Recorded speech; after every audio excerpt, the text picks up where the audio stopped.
நேத்து நெறைய services down ஆனுச்சு. எத்தன பேர் ரியலைஸ் பண்ணீங்கன்னு தெரியல. ஃப்ரம் கேன்வாலேருந்து எல்லாமே டவுன் ஆச்சு. ரீசன் வந்து AWS கிளவுட் சர்வீஸ் ப்ரொவைடர் AWSல ஒரு அவுட்டேஜ் இருந்துச்சு. நார்த் விர்ஜீனியா ரீஜன் DNS இஷ்யூங்கிறாங்க. அப்புறம் அவங்க DynamoDBல ஒரு இஷ்யூ வந்துச்சுன்றாங்க. But heavily impacted. இந்த ஒரு விஷயம் ப்ராப்பராக எக்ஸ்போஸ் பண்ணிருச்சு. எவ்வளோ பேர் ஒரே ரீஜனும் ஒரே சர்வீஸ் ப்ரொவைடரையும் டிபெண்ட் பண்ணியிருந்தாங்க. எப்படி அவங்களோட சிஸ்டம் வந்து டிசாஸ்டர் ரெக்கவரி ஒழுங்காக ஒர்க் ஆகலைங்கிறதுக்கான ஒரு வெளிப்படையான ஒரு எக்ஸாம்பிள். ஆனால் இதில் சில சர்வீசஸ் பிரச்சனையே இல்லாமலாம் ஓடிருக்கு. அந்த சர்வீசஸ்லாம் போய் பாருங்கள். ஏன்னா அவங்களாம் ஆல்ரெடி அடிபட்டு அதை சரி பண்ணிட்டாங்க. சில பேர் இதெல்லாம் சரி பண்ணல, அதனால நேற்று அவங்க அடி வாங்கினாங்க.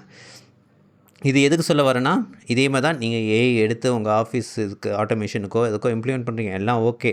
அந்த ஏஐ கால்ஸ் போகிறது ஒரு க்ளவுட் தான். அந்த அந்த ஏபிஐ கால் போகிறப்ப அந்த சர்வீஸ் டவுன் ஆச்சுன்னா உங்கள் அப்ளிகேஷன் எப்படி ஒர்க் ஆகுங்கிறத நீங்கள் டிசைன் பண்ணியிருந்தீங்கன்னா அது தாக்கு பிடிக்கும். இல்லைனா உங்கள் பிஸ்னஸ் இம்பேக்ட் ஆகும்.